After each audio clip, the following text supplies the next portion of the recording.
decades, Africa has stood at the crossroads of power and influence, shaped by histories of colonialism, yet rich with untapped potential and undeniable resilience.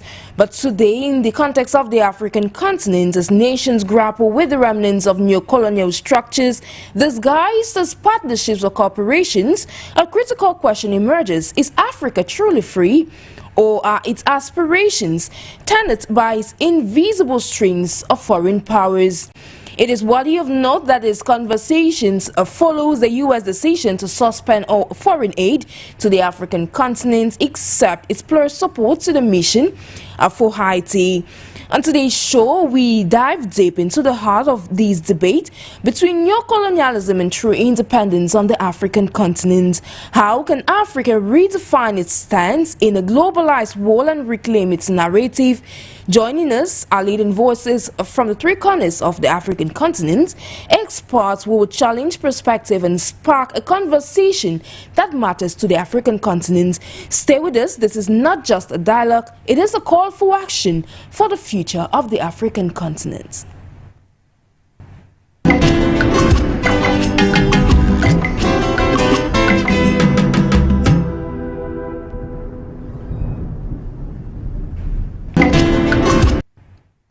Hello Africa and the world, thank you immensely for joining us this day on Talking Point on 4U Media Africa. So it's a pleasure to be in your company. Get settled as we have our conversation this day. And of course, like you heard in our preamble, today we focus on the African continent, the future of Africa amidst this new colonialist era, as well as Africa's fight or struggle for true independence. So to unveil our panel this day, I'm going to kick start from the eastern part of the African continent to welcome Modest Akurikiyamana, who is joining us in his capacity as a Pan-Africanist, senior journalist and a Great Lakes political analyst. You're welcome on board, sir.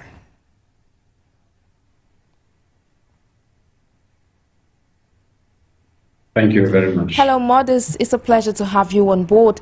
Meanwhile, out of Africa, we've been joined by Dr. Stanley FONGOD, who is joining us in his capacity as a Pan-Africanist and doubles as an economist. Greetings to you, sir. It's a pleasure to have you once again. Thank you so much for having me, Sharon, and thank my co-panelists for joining as well, and thank those who are watching us as well. Indeed, and subsequently we shall be joined by Shito Farawa, who shall be joining us all the way from West Africa, precisely in Nigeria. Now to debut this conversation, and I'll open this with you, Modest, now borrowing from a statement made by the South African President Cyril Matamela Ramaphosa.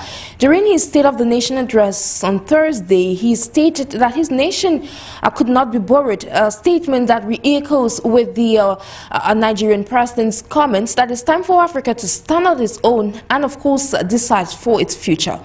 Now, with that said, do you agree that Africa is indeed on a crossroad, and, of course, it's time for Africa to stand on its own and cannot be bullied in the face of these numerous tensions?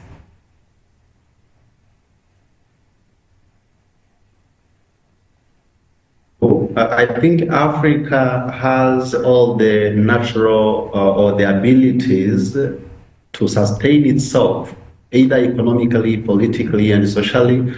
But all that requires the unity of the whole Africa, or even see or create its particular independent economy to sustain itself. But now that African countries are still depending on the Western world, but again, preventing themselves to strengthen their economy using these kind of wars and conflicts, tensions that you see every time between African blocs, countries like those ECOWAS, SADC, East Africa, it will be very hard to sustain anyway or in any mean. But if it wasn't so, if Africa was said to organize itself peacefully, I think everything is feasible and able.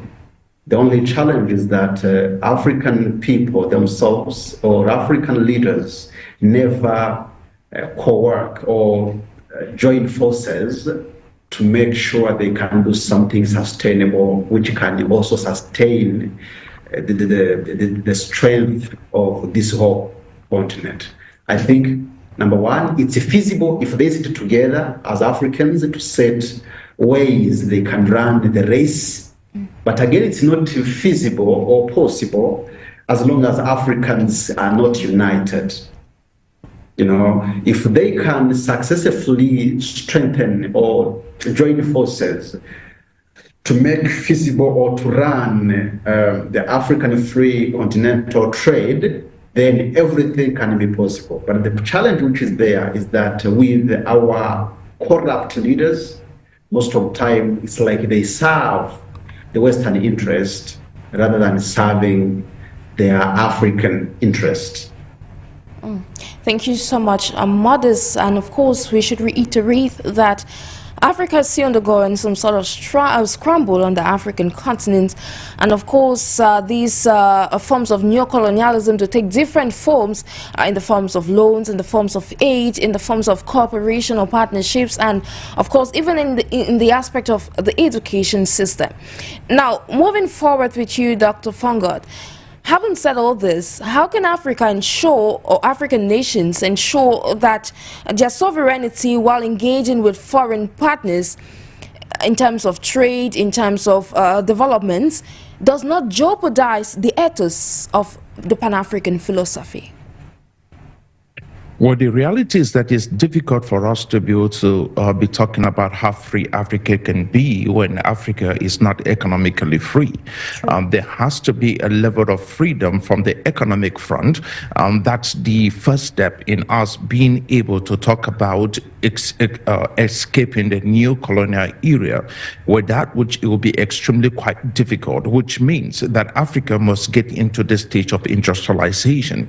If we are not able to produce, if we are not able to convert our raw materials, and all we do is export everything that we produce, export everything that is raw, like raw materials rather, on the African continent, and import finished goods, that in itself, it's not something that will help the continent become independent. For example, on the African continent, we export timber, we export, wood, just wood. All right, especially a place like Cameroon, you know, you have trucks leaving the continent, leaving the country every single day. We're exporting wood, and in the end, we begin to import chairs, we begin to import tables, manufactured and produced out in the West or in the East or in Europe, and yet no one in Europe is farming timber. But and this is the issues that we face so far as Africa is concerned. We must also begin to find ways in which we gain some kind of independence so far as the financial sector is concerned. African nations need, their own strong financial institutions that is quite independent from Western control, and also independent in such a way that we do not get into situations where we have loans that are condition based, and you have loans that not what to do with these loans because they tell you exactly what to do with them, despite the fact that you might have pressing issues that is in the interest of the people to whom you have been called to govern. But there's always this mandate from the West or from the East that tells you that the money you get from us as a loan, all right, is supposed to basically be put in a particular sector.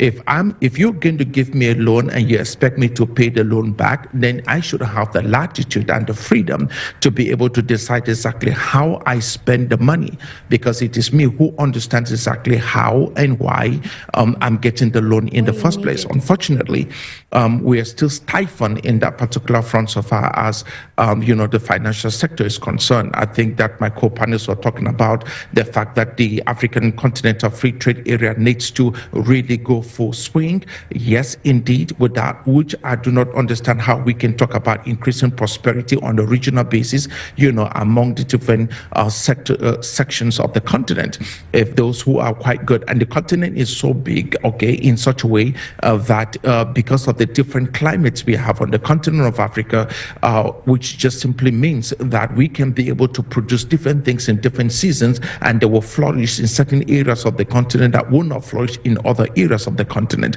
We can be able to farm rice in certain areas. We can farm cotton in places like northern Egypt. We can be able to, farm maize in cassava in certain parts of Nigeria, Ghana, Cameroon. All right, and there's just a lot of areas on the continent that we can do extensive farming for different things.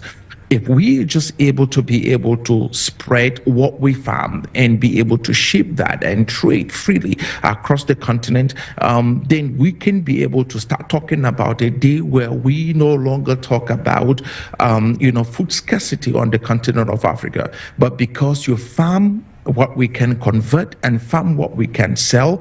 And the reason for that is because our focus on trade has been from Africa outside. And the problem with that is there are a lot of restrictions when it comes to African farmers supplying goods to foreign markets. And as a result of that, what we farm that will not meet up the quota or the specifications for the Western market ends up perishing because we can't even convert that, to be consumed on a future date. Industrialization, free trade, has to basically take precedence so that we fully understand what we need to do, how we need to do it, and where we need to go so far as producing what we need to consume and producing what we need to sell is concerned. We must do a whole lot better in these sectors.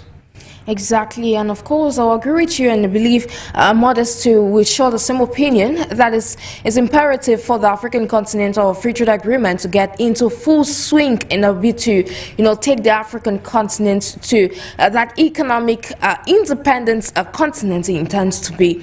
Now, Modest, we agree that Africa's true independence is actually limited at this point. If I align myself with Kwame Nkrumah's thoughts, seek first economic freedom and every other thing shall be added, which was what was just reiterated by your co-panelist a few seconds ago. Now, do you share that opinion that Africa's reliance on foreign loans, on foreign aid, is hindering its path to true independence? We can cite countries as of now like Ghana, Zimbabwe, or Zambia, actually reeling from debt, its own debt crisis. But look at a country like Ghana that used to have, was so much in debt. But at this point, the country is looking for alternatives to see how it can get itself out of that debt trap. Now, do you believe that, or share the opinion, that this reliance on foreign loans or aids are in one way or the other regressing Africa's progress or Africa's path towards achieving true independence?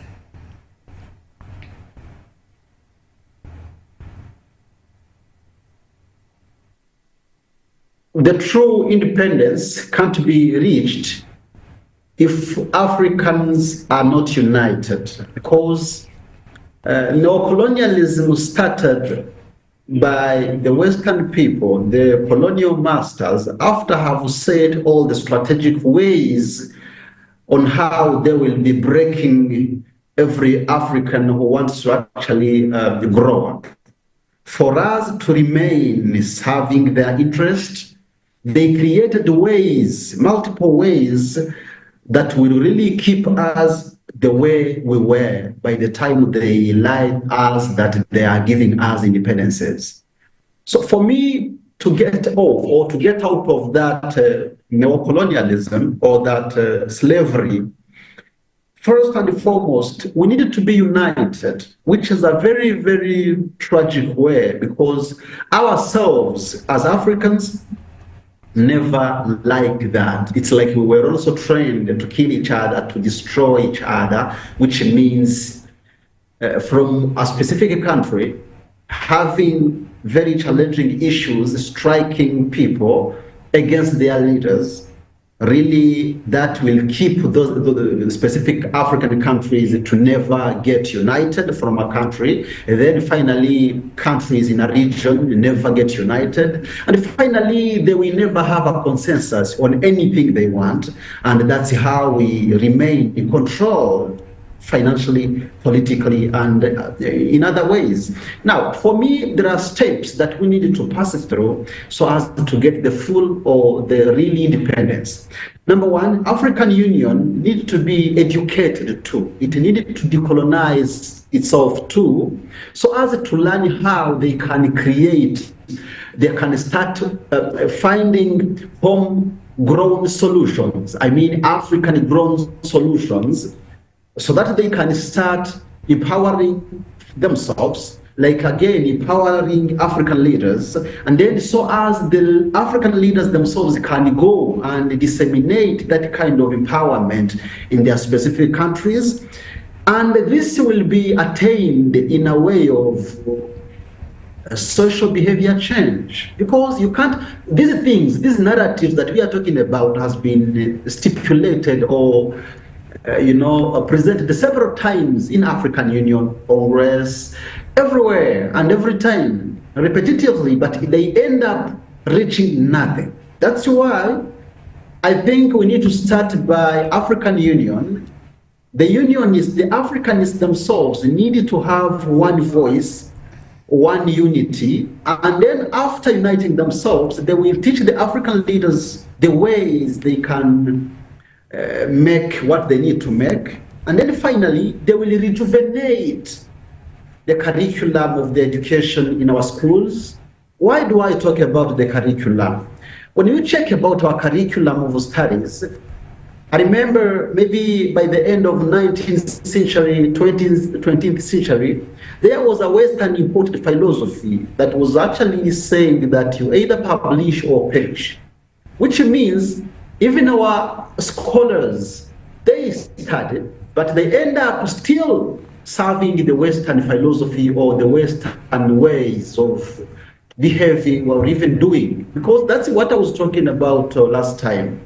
How do the researcher, the results, the researchers, how do the researchers of our scholars serve our African countries? Do they get used or never? They simply get stored in the universities' cupboards. And that's like, people have studied, some from even the Western world. Yes, they have good knowledge, but they have not had the meta knowledge, that knowledge that will help even the mass people agree with. We need to have a critical mindset to the level that we can criticize even the way we are. Like, for example, let me talk about this. You will see many African people who even studied in the Western universities, they will be coming in Africa simply talking about like the issue. Let me talk about the so-called democracy that you will hear scholars talking about, and the dictatorship that you will hear them talking about again. When people talk about democracy, sometimes because they don't use the meta-understanding ways of criticizing it, they think only everything which is done in the Western world is simply to be taken and implemented in Africa without even contextualizing it. Let me ask, like yourself, our host, why America has only 2 political parties, but you will hear like in a very small country like in Burundi or even in Rwanda, they will be imposing us having many political parties, and they will be investing in that so that that can happen. Why do they invest that very, very much energy in that? It is not that they love or they want our development. Simply, they want to divert us so as we can have this different understanding, and that will create us not having something that we can understand, or just it's creating us not having a same or a common understanding on anything. I'm not saying that democracy is bad, but why do they have 2 political parties, but they want African countries having several ones? That is something like number 1. 2, why can't they allow, like for example, if Sharon has conducted a kind of research, why can't she make it like academically, yes, but in a way that she cannot cite some Western produced articles in specific journals? Why can't we publish in our journals in Africa? But again, another question, do we have them? Sometimes no. And I think, number 1, we will trapped, number one, in the curriculums of our education. The way we study, you will see like people taking the whole years learning about types of trees, but never how they can be exploited. Exactly. You know, things that really never serve the interest of Africa. They will tell us the types and the names of all kind of precious stones in our lands, but never how they get used. And for us, we always just go that way. Why can't we? So what I mean when I talk about education system is that our scholars need to first and foremost dig deep into the way they have studied, but also the way they conduct their researches, but also the government needed to first go deep and then start exploiting the result or the researches that were produced by Africans. But again, I would suggest that we need to have Pan-African universities so that the people can be learning and studying in those universities fearlessly. Let me illustrate it with an example. Rwanda has, I think from 2006, have promoted technology sciences. And now there are local people here who have never studied from Harvard, who can now produce very advanced technologies here in Rwanda. And Rwanda is not, it's not that it has very natural resources or whatever, but it's simply a matter of having that philosophy, just having that Pan-African understanding, and try at your utmost in the very small budget you have as an African. Finally, we can reach very far. But again, if we are not united, then the colonial masters will, of course, be using our fellow Africans to destroy us. And that's what is happening every time. Every time you will hear there is a group of rebels happening around and ladies and somewhere. Gentlemen, where we are focusing on. Can you hear me? Yes. Please proceed. Yes, I was saying that number one, we needed to be united. Number two, we need to have a Pan-African understanding that will create Pan-African universities and the Pan-African way of doing things. It doesn't mean that we will be hating or even having a conflict with the Western world. But as we know, if by the time they see us trying to shine or making things from our own,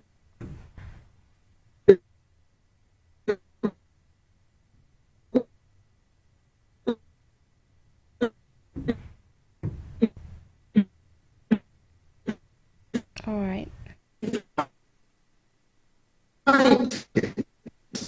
You will see, like, for example, thank you so much, Modest. And of course, picking up from where you started, it's worth noting that it's time for Africa to resolve its own problems through African solutions. Before I come back to you, Modest, and now, Dr. FONGOD, you listen to your co-panelists. How do foreign corporations, given they are an economist, benefit from Africa's resources? Let's cite what's happening in the eastern part of the Democratic Republic of Congo. How are local economists being shortchanged with this exploitation of Africa's natural resources? Sorry, can you repeat the question again? I kind of missed you. The connection is not that good. Yeah, we do. Sorry, we do apologize about that. Meanwhile, everything is getting steady. So I was asking that, having listened to your co-panelists, in your perspective as an economist, how do foreign corporations benefit from Africa's natural resources, citing a case of what's happening, the exploitation of cobalt in the DRC as we speak by multinational companies, and of course, our local economists, these economies on the African continent, bit shortchanged by this recent exploitation of Africa's resources? What is happening in the DRC, if that was happening anywhere else in the world, especially in the Western world, it will be called a declaration of war. that was happening in Europe, it will be known as a declaration of war. Unfortunately, it is happening in Africa, it's happening in the DRC, and it has been happening in the DRC, since the dawn of time. I think that by the time we began even talking about the colonial era, the DRC has always been a hotbed, and because of how rich the DRC is in terms of her natural resources. Foreign corporations working in tandem with foreign governments, especially in the West, have exploited the DRC, has kept the DRC in chains, have kept the DRC, to be in a perpetually conflict zone, because the only way for you to exploit as much natural resources as you can without paying fairly for it, and without any form of interruption, is to be able to throw the whole entire place into war. The DRC having more than 120 something different militia groups, all of which are mining different mines. Okay, they are there protecting different mines, run by different foreign national corporations, and the rest of the world knows precisely what is going on, but no one is talking about it, because that goes against what is it that they are benefiting from the DRC. If you will stop their mining operations in the DRC, the price of a cell phone will basically shoot to a level that is absolutely unknown. We're talking about shutting the DRC will basically collapse the tech industry as we know it. And yet, if you show up in the DRC, you will have children with cleft palates because of the aggressive form of mining that is taking place, and a lot of children are suffering because of the toxic nature of the water that is out there. So the reality is this: the West, the East, are responsible for the mayhem that is taking place in Africa, for the mayhem that is taking place in the DRC. And unfortunately, the average African has no idea to the level of maliciousness that is being funneled by the West and by the East on the African continent. When we talk about foreign aid onto the African continent, it is no longer goodwill. It is actually a right. It is the right for the African to be given every single thing else that she receives from the West. And the reason is because the West has been instrumental in stealing, not paying for. Armed robbery of every resource on the African continent has been hijacked to the West. And so the notion that we live in somewhat a free, in the world where we need to be able to interact with our neighbors, especially those in the West and the East, and the conversations about the fact that the world has become a global village, and so there is need for diplomacy, and that we need to be able to interact with the world fairly, I beg to differ that it is just a certain level of stupidity and arrogance and ignorance that will push the African to have this mindset that we should be able to do so. Meanwhile, the rest of us are paying heavily for it on the continent of Africa. I think that there has to be real conversations, concerted effort for every African leader to be able to push this, even if not to the international court, which basically means nothing anyway, because he only judges Africans, but to be able to at least call for global awareness as to the pain that is taking place on the African continent as a result of Western exploitation of African resources. I think if we might start with that, then we should be able to get Africa to a place where we begin to control what we have. FONGOD, you're entirely right. And of course, it's up to Africans to take that decisive action to take the African continent forward. Back to you, Modest. From where we stopped, you mentioned earlier on that it was time for Africa to change its mindset, Africa to, solicit African solutions to African problems. Now, you're in Rwanda, and I mentioned earlier on that you were equally a Great Lakes political analyst. And now I might be shooting this question, which might in one way or the other not be related to our topic of discussion. But given that there is a summit that is expected to take place tomorrow in Tanzania between the SADC and members of the East African Community and others, Do you believe that African solutions to African problems, as well as Africa changing its mindset, more political will resolve the crisis in the Eastern Democratic Republic of Congo? I have both answers, yes and no, because now most of African leaders are not yet baptized. They are not yet changing, because I don't expect all of them are Pan-Africanist. Some are serving their own or personal interest in the leadership of countries. Some are also there for the interest of their fathers from Western world.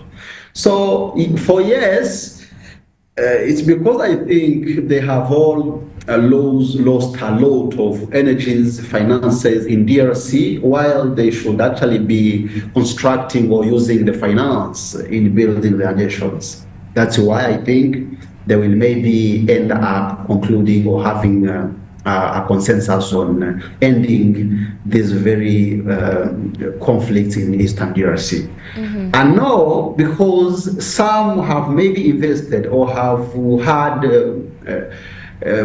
promises with the DRC that maybe if they agree to stop or to no more fight, maybe they will be losing the interest that they were targeting in that region.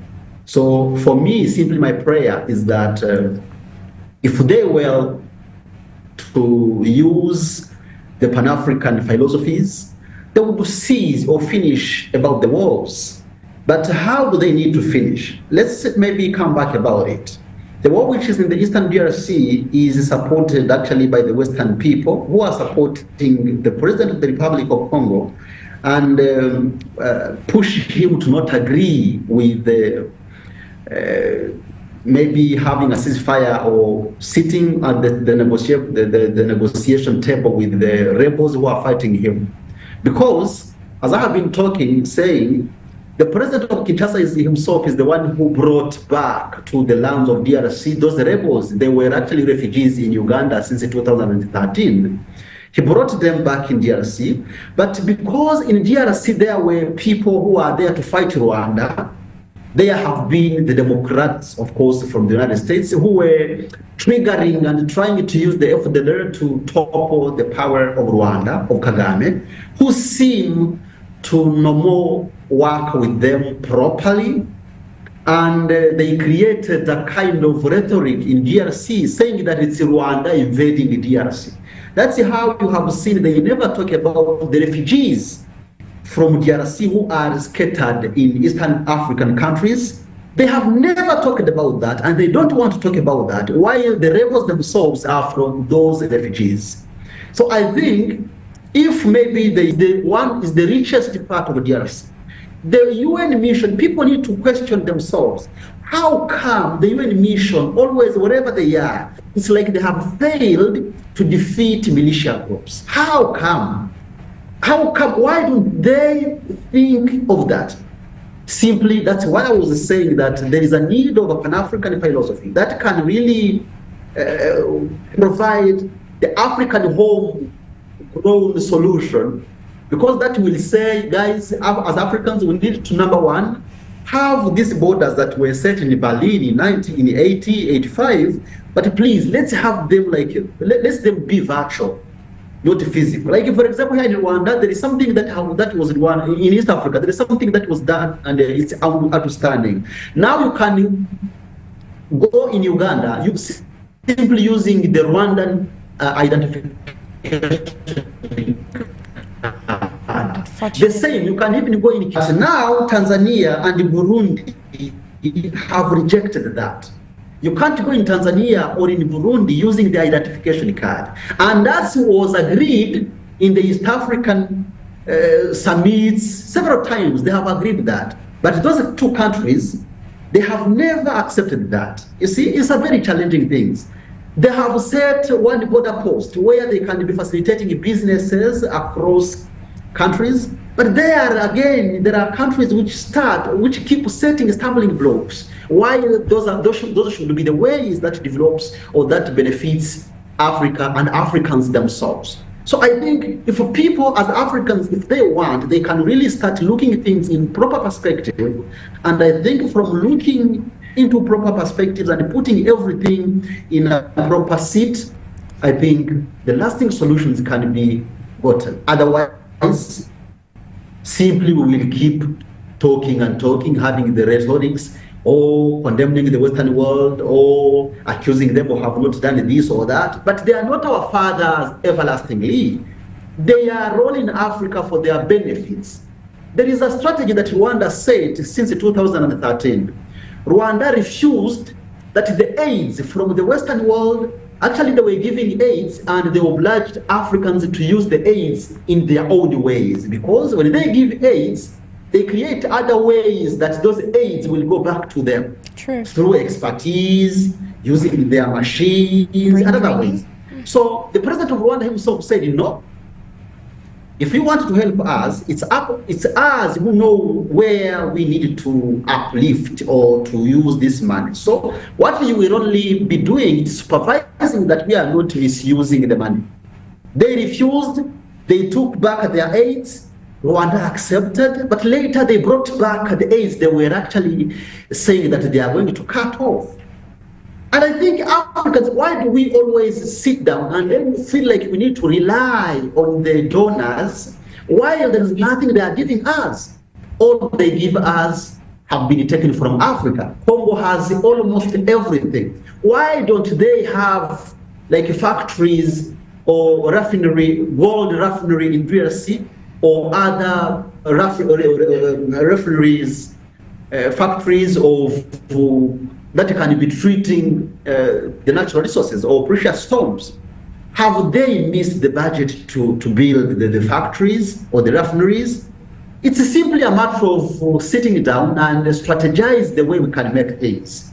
And once that's why I started from the African Union. This philosophy is needed to start from African Union, then transcend to specific countries, then finally into scholars or schools. I think it can only take us like 50 years or even 25 to change, because the only issue that we have is kind of political behavior change. And if we don't change the mindsets, of course we will remain this way, because the oppressors are there and they know once we get developed, once we have this kind of understanding we are talking about right now, of course they will perish economically. They will perish economically because they are advanced, but now all the precious stones they want and the woods and everything they want from Africa, it's like they take them for just like it's for free. It's for free because there is no negotiations, there's no bargaining. They come, they oblige you of doing this. Like for example in DRC, where Chinese are building roads, and maybe the contract is like, we build roads for you, but everything will meet underneath, then we will take them. What is that? They have measured, they know what is the underneath, and then immediately they want to take every resources. And I'm afraid that now 50 years or 100 years, all the natural resources that African continent has will have already finished because of being exploited in a way that doesn't fit or help Africans.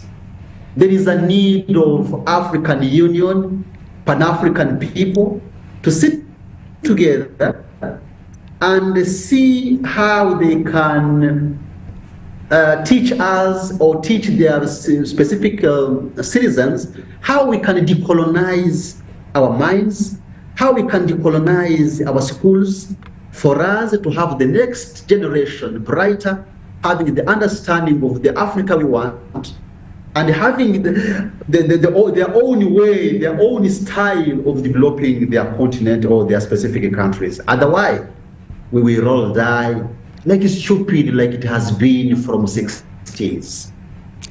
Thank you so much, Mothers. In course, it's just what mentioning, like you carefully pinpointed, it's time for Africa not just to talk, but to take decisive action for the African continent.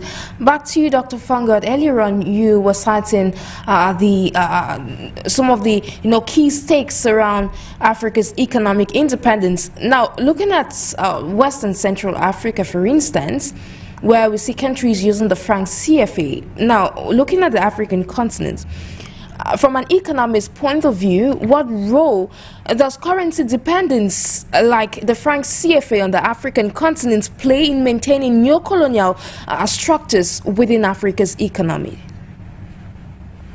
Absolute control. I mean, there's no way in which, and total control, for that matter, and one of the key component of that would be currency manipulation. And so when you have a country that has that so much leverage over about 14 different African countries, and also the capacity, because of these 14 different African countries, to influence neighboring countries that surround these 14 different African countries, it is absolutely crazy that one country has that so much power, because then they can manipulate the currency, and then it's easier for them to be able to decide exactly how they want to settle their debts. And you have to understand that all of these countries are francophone countries. They are countries to which it is that France had this new colonial agenda that kept the whole entire region in a chokehold. So it is, I think time has come for the continent of Africa to basically escape this trap, especially these countries. They should have an alternative currency. Even if you're not trying to scrap this CFA, there should be another currency that superimposes itself over the CFA, just like what you have in Europe with the euro. And that way, you basically naturally destroy the CFA without a single firing of a shot. It's just basically dies a natural death. I think that we need to obviously get into that, because without which I do not know how we escape this trap. That is the first thing we need to do.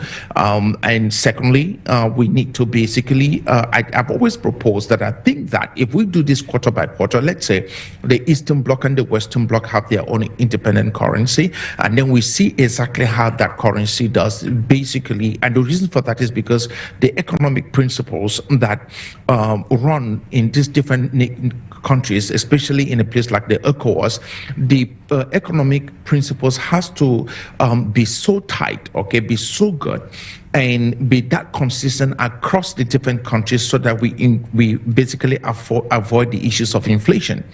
And so monetary and fiscal policies really has to mirror image each other across the region.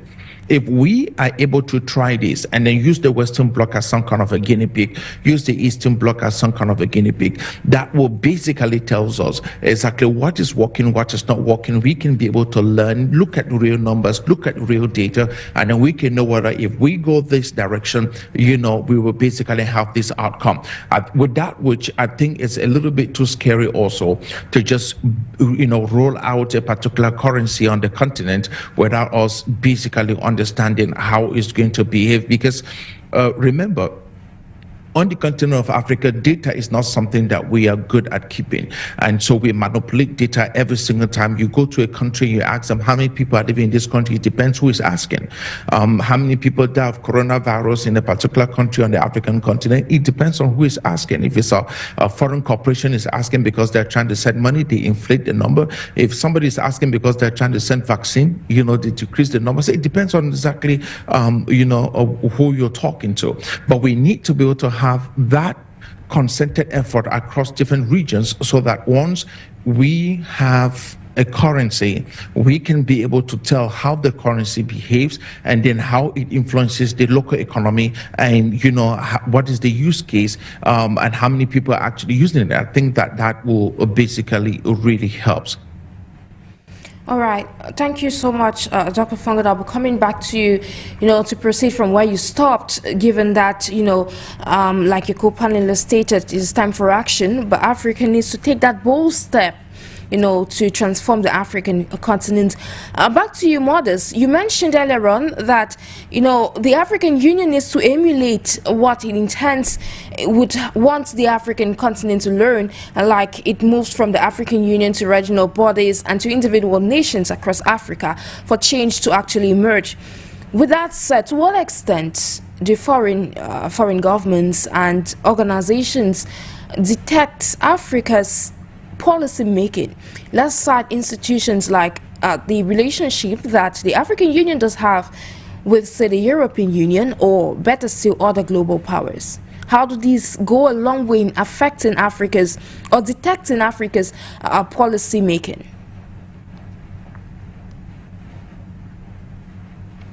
Just to note that we have a delay in transmission.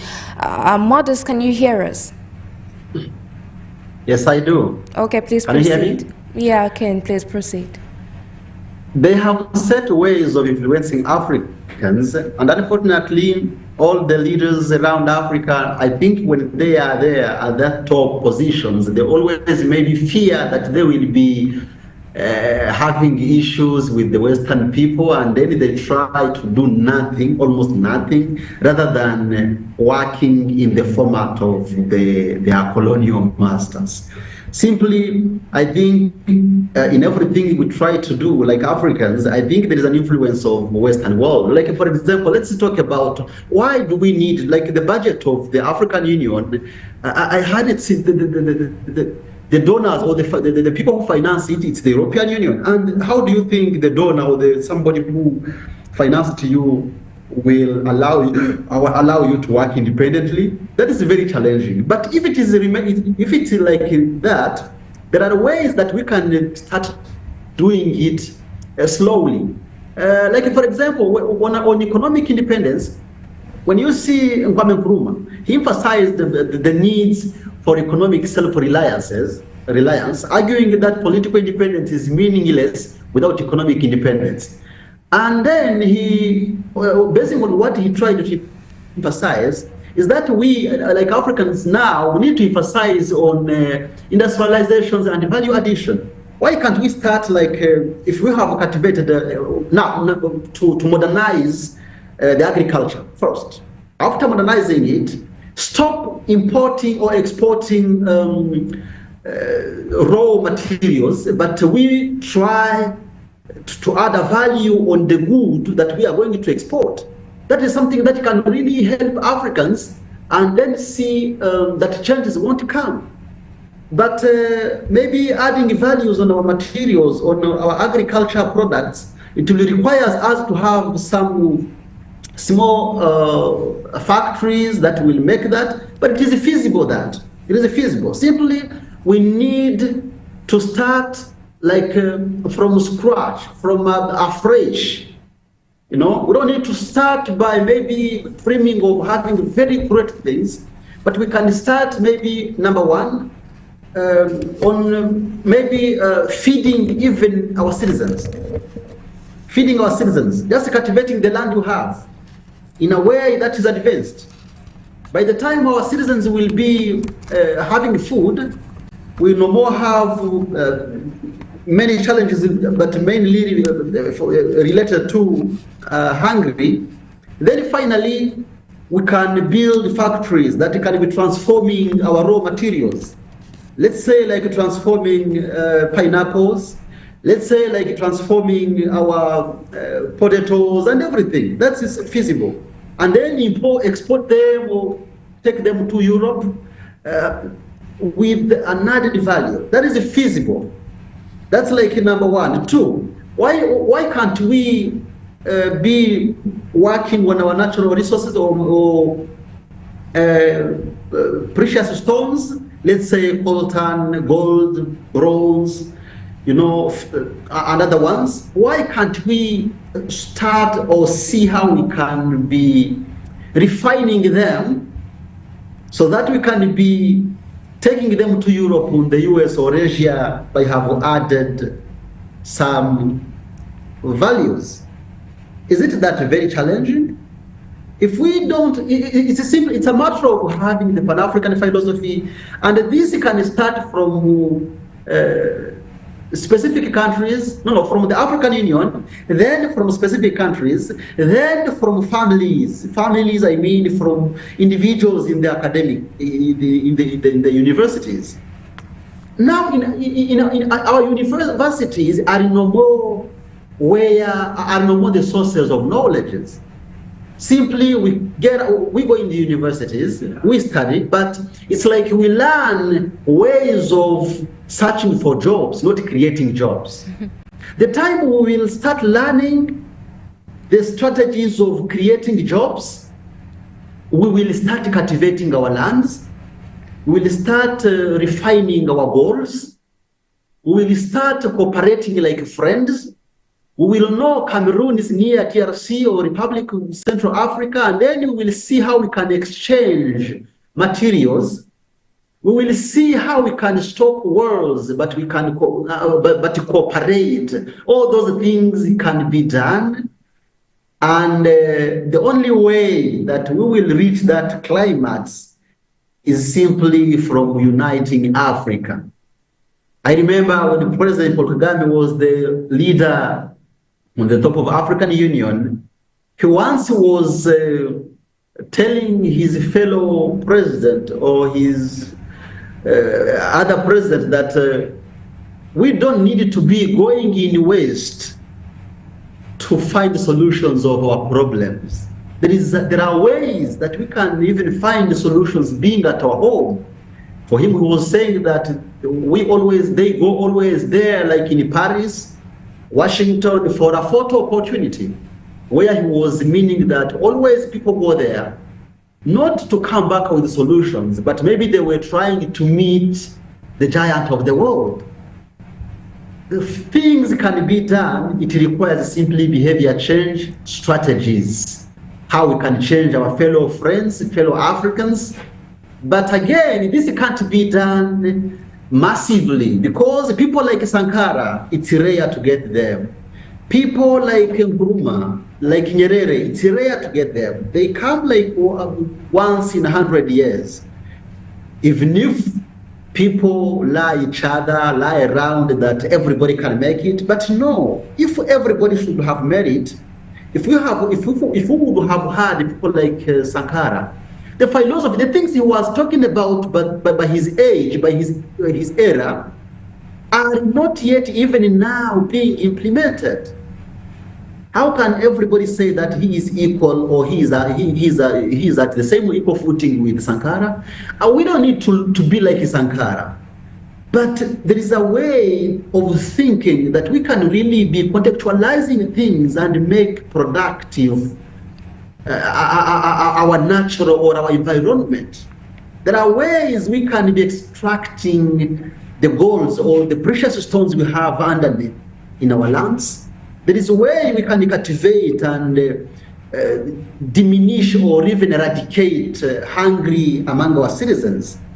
There are ways of withdrawing maybe loans and try to use them properly in a sense that they will really contribute in our growth and development. You know, we have natural resources, we have everything, but the problem is that we don't want to cooperate as Africans. And an African, the problem that we used to have is that when an African is rich, instead of sharing with his friends, he or she better share with the colonial masters. So by the time we will start loving each other, not loving each other like the people who are going to marry themselves, but loving each other like friends, like black people, like Africans, not by hating others, but knowing that we are neighbors and we want to relocate. We are there. We shall prosper, we shall build things that will really help us to shine. And we need to do this strategically because the colonial masters, of course, don't want us to shine or to grow. But again, if we are not stupid, there are ways to make it. And the ways are, like I've been saying, let's see strategies that we can use to unite Africa. But Africa again will be united starting from countries.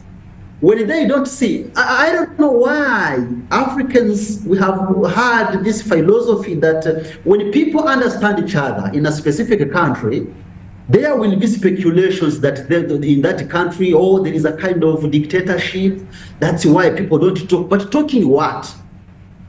There are people in Africa who are focusing on their local matters.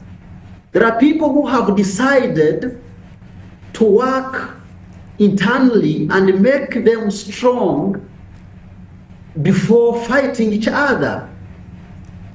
You will see people when they are trying to unite themselves. Let me say, like using the example of Tanzania. Did you know that Tanzania, before Julius Nyerere, was having more than 100 tribes?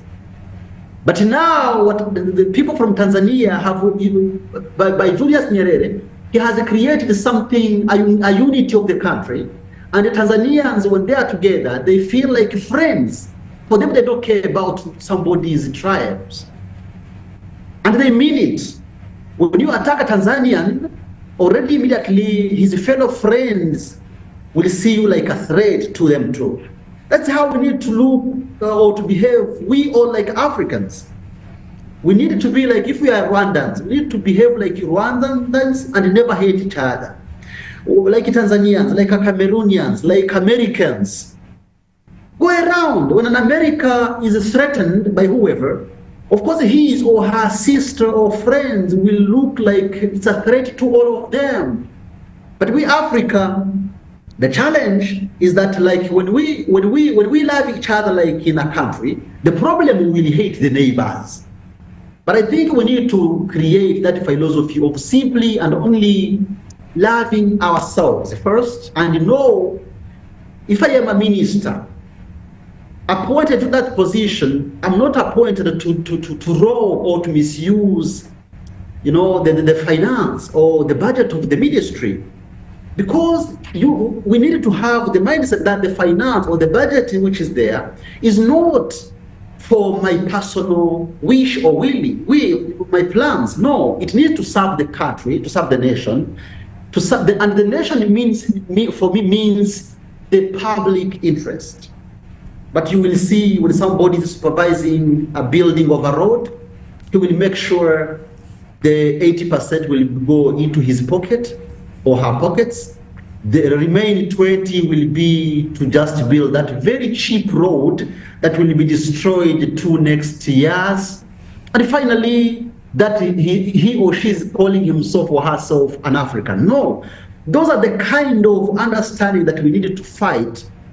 And after fighting simply that, for you, maybe people can think that is a very small fight. It's a very big one, but once you eradicate those things that look like very small, you will see Africa shining, and of course we will reach the climax of our ways of development. We will be developing, we will be growing, we will inherit the country to our children, and the future generations will be doing greater than what we have done. Those are my uptake, those are my things, my points that I think can really contribute, basically, because these are not enough. These are not enough, these are very small. The only way is that we need to enlighten our fellow Africans to go everywhere in the world, but bring the wisdom, the knowledge that we can accommodate and contextualize to build things that the other world have built. Chinese have not been developed from 100 years. What strategies have they used? Look at Singapore. Singapore have done something that would be actually judged like dictatorship. But what if you dictate or you do what the Western world call dictatorship by simply transforming your country?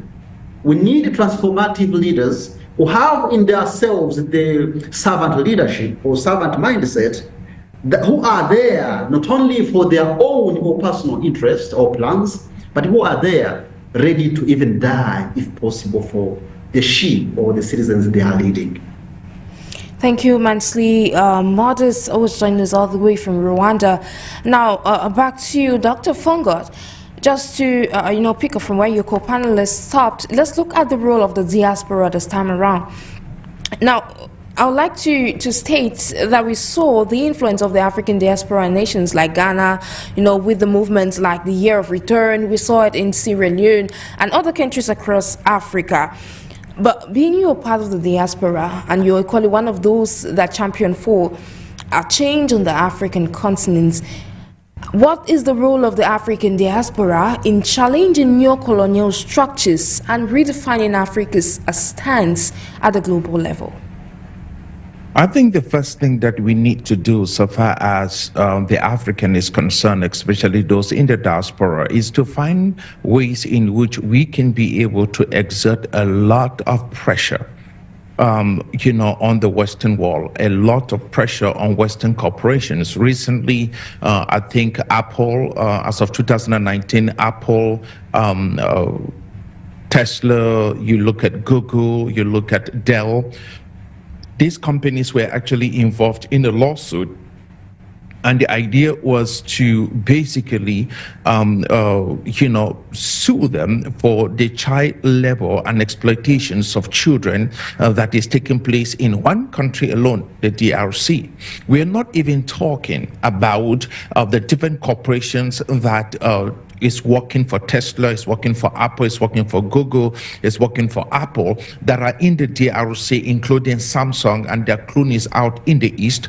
We're just talking about on the issues of child labor alone.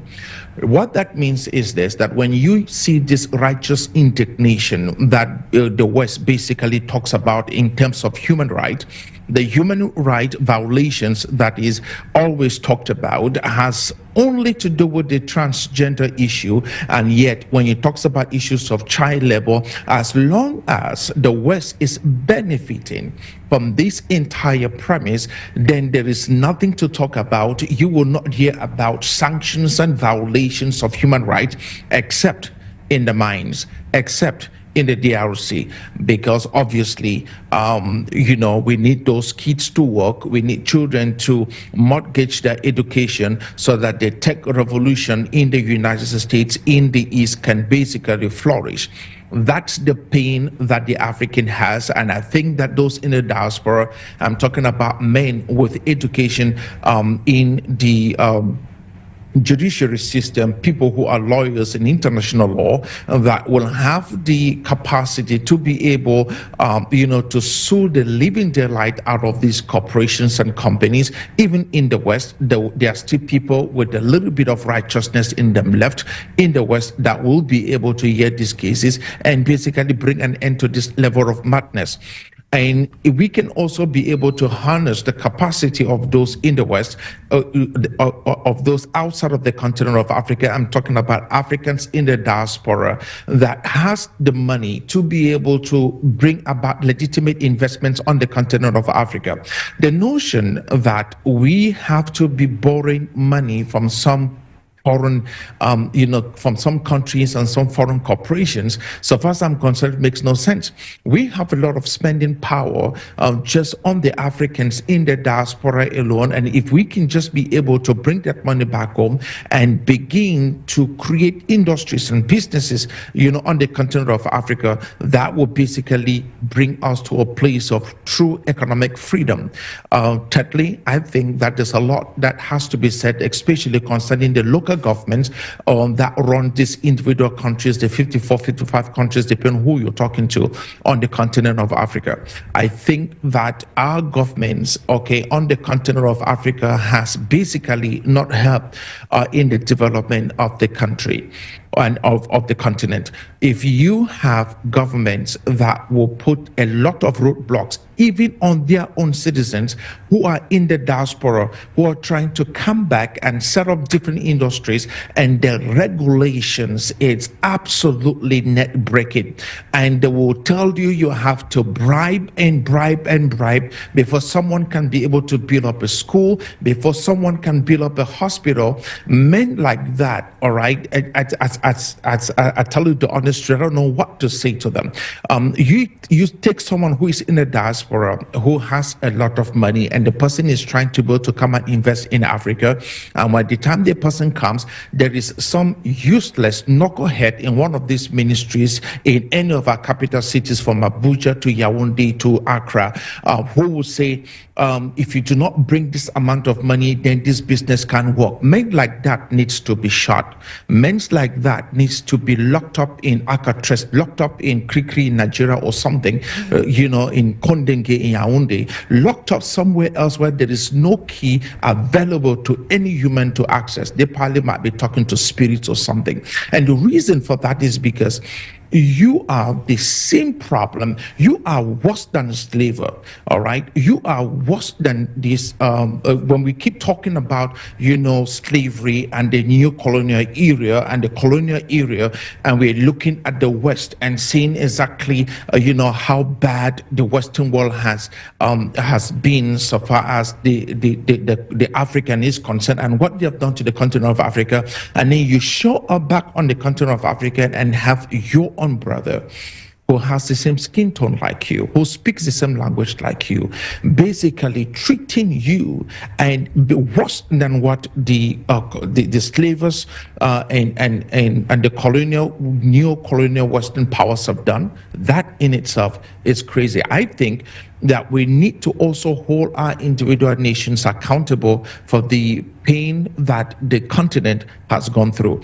If we can open up our borders and allow for the Africans in the diaspora to have free access on the continent of Africa like they're doing in Ghana, free citizenship like what is happening in Ghana, and protect those who are coming from the outside, protect their investments on the continent, that will be the first step of us having true independence.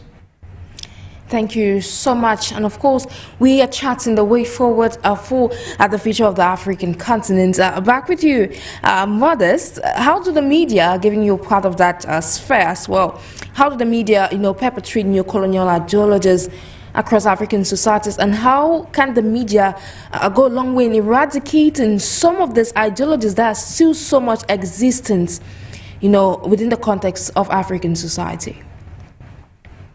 We have started the journalism, but we have applied it without contextualizing it. That's why you will see journalism or media has three principles: informing, educating, and entertaining. But most of the time, you will see that we only inform and entertain, but we never educate. If we were educating, actually, we would be the first. We, the journalists, the people of media, we should be publishing the local or the information concerning us. We should actually educating how scholars of US or whatever have done to reach the level where they are. Because no country has built itself from heaven or from nowhere. There have been ways they have passed through to reach where they are. So African media need to actually also be trained or to relearn, to unlearn what they have learned. You will see always when there is a war, journalists, even from the Africa, will simply be reporting the same way the Western world can report that. You will see, like, for example, I've been reporting for corresponding with some international media houses, actually the two biggest ones. I corresponded to them. I don't want to mention them here, but I've been corresponding to some of the international media houses. And whatever you submit them, you pitch a story with them, they will try to tell you to make it, in a way that it will sound problematic. They can't publish a successful or a development or something positive that happened. We actually started that journalism that stipulates that a story or an article is when you talk about a dog biting somebody. No. A person to bite a dog, not a dog to bite a person. Because just what is normal is not a story. But I think it's their context. I think now that we African people need to develop, we also need to report about the development of Cameroon. We also need to talk about the success of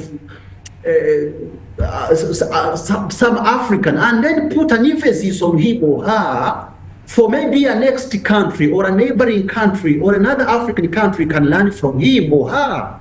Like, for example, for me, I think in that kind of media, we can be talking about, there are, scholars inspires or were there to inspire the world or the leadership, the leadership of the country to grow or to develop, like in specific domains. Mm-hmm. Scholars in the agriculture sector needed to be or to conduct researches that will promote traditional knowledges about the agriculture in a specific land or country. We need to, at the same time, journalism also, or media in Africa, need to work hand in hand with the African scholars and then try to make sure our traditional medicine, our agriculture, our governance, if it has been successful, contextualized, why can't other African people copy or imitate it? I think those are ways that we need to make it and make sure that we learn from each other. And that will only be presented by journalists, by media, by publishing it. But the problem is that we hate our context. We don't want to promote what has been flourishing in Africa. In one world, I think scholars and media agents or journalists need to promote indigenous knowledge or what have been flourishing in Africa. Of course, also criticizing it, but in a way that we can be also showing the way things should be done. Not simply because we are still a growing continent. We are not yet like in the United States or the Asia or even like in the Europe. Now the Europe no more cover, the Western media, it's rare that they cover the stories from within. They always cover stories of Africa, and that's how they facilitate their countries or their continent to keep colonizing us in that context of neocolonialism. That's how they disseminate, they show us, they just brand a kind of leadership, governance that we all need to imitate, while it's not. There are things which can work in Europe, which cannot work in Cameroon. So that's number one. But we also need to create strong defense and security policies, because there is a need of African nations to reduce reliance on foreign military assistance, please. When we see how the Western, the foreign military are always around Africa, and if we were to learn, what have they done? They were in Rwanda. In Rwanda, in 1994, there was a UN mission, which have done nothing. The genocide happened when they were there. Now in DRC, the UN mission is there since 1999. They have done nothing rather than promoting militia groups. In fact, those militia were there. They were created by UN missions over there. I mean that because they have never fought them. Now, you can imagine there are more than 150, if not 200 militia groups which can't be fought, but they can only fight a group of revolutionaries that is called M23. You will see the whole world has have invited the UN, meetings, conferences talking about M23. Why is that? African people needed to pay attention and, of course, if possible, visit or study or read about that M23. Why that M23? Is it calling the whole world? Among the 200 militia groups, what is that kind of militia group? This militia group, this group is that it's fearful. It causes fear to the UN and the Western world, because in 2006, wherever in Eastern Congo, when they were capturing that area, between 2006 2009, the peace was there and the UN missions were not having ways of exploiting the minerals. So they need to fight them, because if once they capture any zone, the things actually they talk about are renewable, and they think maybe they will kick them out. So we need to create strong defense and security policies, so that, like, for example, we can be exchanging or facilitating each other as Africans. Like, for example, if Burkina Faso is having issues, Mali can intervene. If Mali is having the same issue, Nigeria can intervene. Yeah. Those can work, rather than simply bringing people there who are sometimes consuming our budgets. But we need to also imagine ourselves, why are they coming with their budgets? Are they the fathers? Are they simply our parents to invest everything for our cause? African people, we need to awake. It's time. We journalists, we need to talk and emphasize where we have fallen, but also showing the way how we can stand up from there, and which kind of path can we go through and then reach where this specific country have reached. The examples are there: Singapore, China, US, France, and other countries. Those are the things we need to be publishing. And I'm combining scholars and journalists, because we are all publishers. We all do things that can eliminate the fellow Africans. Thank you so much, Modest, for that brilliant response. Now, to culminate today's conversation with you, Dr. FONGOD, picking up from where Modest stopped, we mentioned that there is need for accountability within the African continent. There is need for free access. There is need for Africa to decolonize their mindset. And of course, there is need for Africans to solicit African solutions to African problems. Being a Pan-Africanist, from your expert point of view, what will a truly independent Africa look like, especially at this point where we are, talking about redefining Africa's stance, and how can the continent achieve this vision with emphasis on collectively? How can Africa achieve this vision collectively? In just a few minutes, so we can wrap up today's conversation. Thank you. The first thing is that I think we need to be able to bring an end to what is the AU. The AU need to be scrapped. I say this over and over again, and some folks just basically laugh at it. But the truth of the matter is that the AU need to be scrapped. If you think the AU should not be scrapped, think about it. It was not AU before. It was OAU. That OAU was scrapped. Now we have the AU. We need to scrap the AU.